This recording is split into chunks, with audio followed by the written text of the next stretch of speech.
अस्सलाम वालेकुम दोस्तों, कैसे हो? उम्मीद है कि सब खैरियत से होंगे। अल्लाह आप लोगों को ऐसे ही खुश रखे। 2 दिन पहले एक खातून का, एक बड़ी बी का दहलीज से कॉल आया। बड़ी लंबी गुफ्तगू हुई, बड़ी देर तक बातचीत हुई। दरअसल वो बहुत दिनों से मुझे ईमेल कर रही थी, लेकिन मैंने ही बहुत दिनों से ईमेल चेक नहीं किया। 2-4 दिन पहले मैंने ईमेल चेक किया तो उनकी बातों से और उनके मैसेज से मुझे वो खातून, वो बड़ी भी जेन्युइन लगी, तो मैंने अपना नंबर शेयर किया।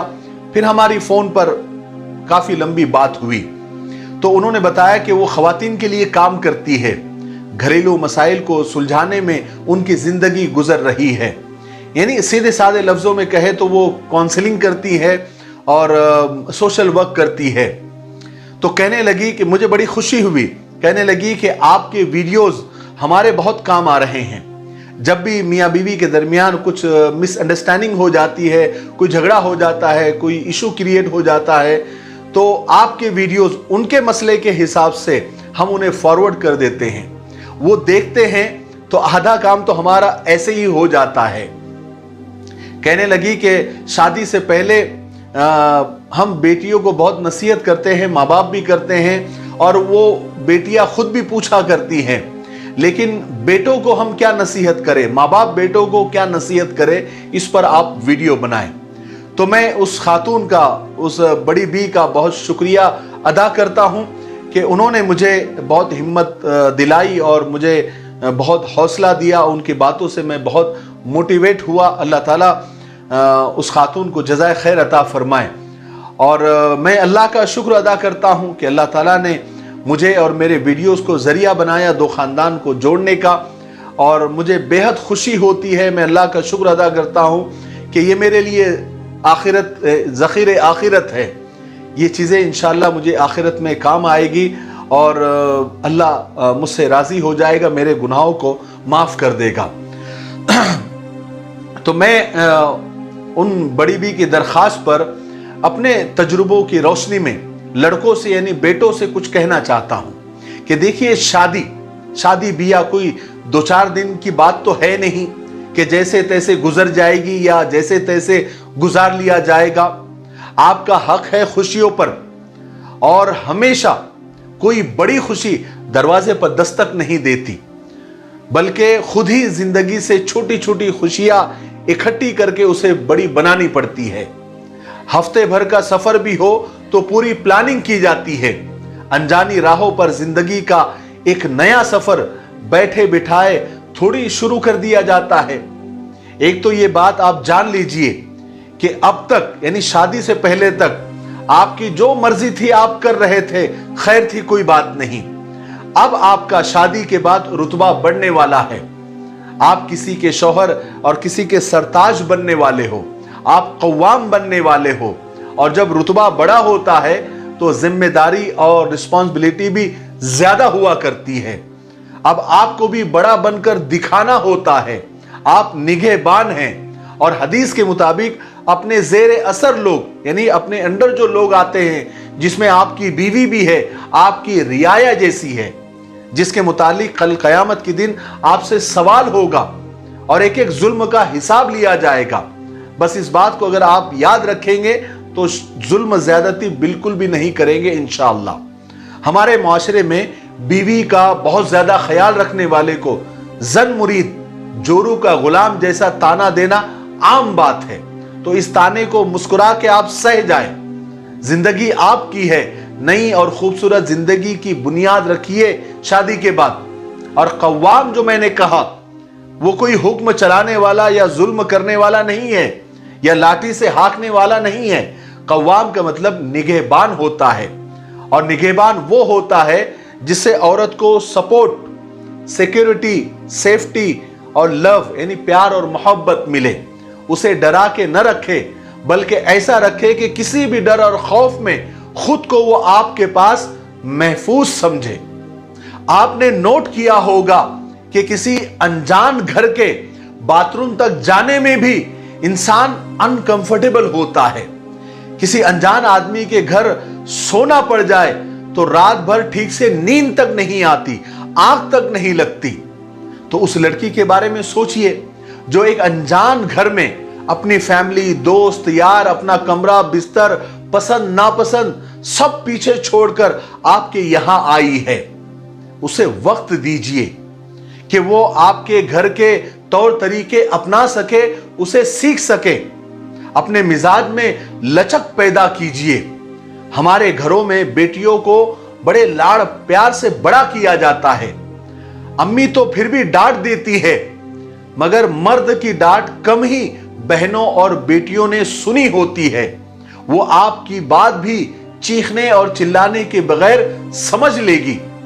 छोटी मोटी तो जाने ही दीजिए, लेकिन जहां गलती करे वहां पर भी आप चिल्ला पुकार न करें, मार धाड़ न करें, बल्कि उससे बात करें। आपस में हेल्दी डिस्कशन कीजिए। हुक्म देने के बजाय मामला सामने रखिए। अपनी कहिए, उसकी सुनिए। ठोक बजाकर मामलात पर बात होनी चाहिए। हालांकि आखिरी फैसला हर हाल में आप ही कीजिए। मर्द को मजबूत होना चाहिए। झगड़े की सूरत में मर्द बिल्कुल चुप रहना चाहता है और औरत दिल की भड़ास निकालना चाहती है। तो आप डिस्कशन के जरिए कोई ऐसा दरमियाना रास्ता निकालिए कि दोनों में से एक को ही हमेशा सब्र न करना पड़े। बात समझ में आई? और एक बात और याद रखिए, मुमकिन है कि शादी से पहले आप किसी और को पसंद करते हो। सबसे पहले तो आपको इतना मजबूत होना चाहिए था कि कुछ भी हो जाए आप शादी उसी से करें। अब अगर जिस वजह से भी हो, अगर ऐसा नहीं हुआ कि आपकी पसंद की जगह पर शादी न हुई हो, तो अब उसको माजी का हिस्सा जानकर, पास्ट का हिस्सा जानकर आप आगे बढ़ जाएं। अब यही औरत आपकी मोहब्बतों की हकदार है, जो सारी दुनिया त्याग कर, कुर्बान करके आपके पहलू में मौजूद है। उसके साथ शरारतें करे, उसके साथ फ्लर्ट करे। बीवियों पर बने फजूल लतीफे जोक सुनाने के बजाय कुछ अच्छे अशार और कुछ अच्छी गजलें सुनाएं। और जैसे आपको साफ सुथरी और खूबसूरत बीवी अच्छी लगती है, तो बीवी का भी हक है कि आप अपने हाइजीन का ख्याल रखें, अपनी साफ सफाई का ख्याल रखें। आप बीवी के पास जब भी जाए तो साफ सुथरे होकर जाइए और अपने लम्हात को खूबसूरत बनाइए। अगर आपको लगता है कि आपने बीवी को अच्छा पहनने के लिए दे दिया है, अच्छा ओढ़ने के लिए दे दिया है, अच्छा घर दे दिया है, हर 3-4 महीने के बाद घुमाने के लिए ले जाते हैं या उसे पैसे दे देते हैं, तो क्या इतना काफी है? तो बिल्कुल भी नहीं। खुद को एटीएम कार्ड मत बनाइए। आपका दर्जा उससे भी बहुत ऊपर है। बीवी को मोहब्बत दीजिए, इज्जत दीजिए, दरगुजर का मामला कीजिए। और हां, शादी का मतलब यह नहीं है कि आपके घर वालों का हक अब आप पर नहीं रहा। इसलिए काम से वापस आकर कुछ देर अम्मी अब्बू के पास भी बैठा करें, उन्हें वक्त दीजिए। साथ नहीं रहते तो रोजाना कॉल करने का एहतमाम कीजिए। और जब माँ बाप के साथ बैठे तो उसे चुगली मीटिंग ना बनने दे। सहूलत से कह दे कि मैं आपके पास सुकून के लिए और आपकी दुआ हासिल करने के लिए और आपकी खिदमत करने के लिए आपके पास बैठा हूं। और बीवी के साथ भी कभी अम्मी अब्बू की बुराई मत करे, ना खुद के अम्मी अब्बू की, ना बीवी के अम्मी अब्बू की। आपके साथ ससुर ने कई साल पाल पोस कर अपनी प्यारी औलाद को आपके हवाले किया है। उनका एहतराम करे, उसका ख्याल रखे। और बीवी का भी ये फर्ज है कि वो आपके घर वालों के साथ अच्छा मामला करे, हुस्ने सुलूक का मामला रखे। और आखिर में मैं ये बात कहना चाहता हूं खास करके लड़कों से कि देखिए, पीरियड्स के दौरान औरत जिस्मानी और जज्बाती तौर पर अपने आप को कमजोर महसूस करती है। इसी तरह हमल के दौरान, बच्चे की पैदाइश के दौरान और पैदाइश के बाद के दिनों में औरत के अंदर बहुत कुछ चल रहा होता है। अगर थोड़ी एहतियात कर ले तो अच्छा हो जाए। सारी बातों का लुब्बे लुबाब और निचोड़ ये है कि आपकी जिंदगी में इस वक्त 4 चीजें हैं जिसके बीच आपको एतदाल रखना होगा, यानी तवाजुन बराबर रखना होगा, इंसाफ करना होगा। नंबर 1 आपकी फैमिली, नंबर 2 आपकी बीवी, आपकी दुल्हन, नंबर 3 आपके दोस्त और नंबर 4 आपकी जॉब, आपका काम। ये बैलेंस रखना आपका काम है। कहीं ऐसा ना हो जाए कि सारा वक्त, सारी तवज्जो, सारी मोहब्बत और सारा पैसा एक ही तरफ न लुढ़के, और हां कोई इनसे बिल्कुल महरूम भी ना रह जाए। और सुनिए, इन सब के बीचों बीच आपकी अपनी जात भी है। सबको सब कुछ मिल जाए लेकिन आप खुद की कुर्बानी दे दे, आपकी जिंदगी खत्म कर दे, यह भी ठीक नहीं है। बुनियादी जरूरियात और छोटी छोटी खुशियों को कभी कुर्बान न करे।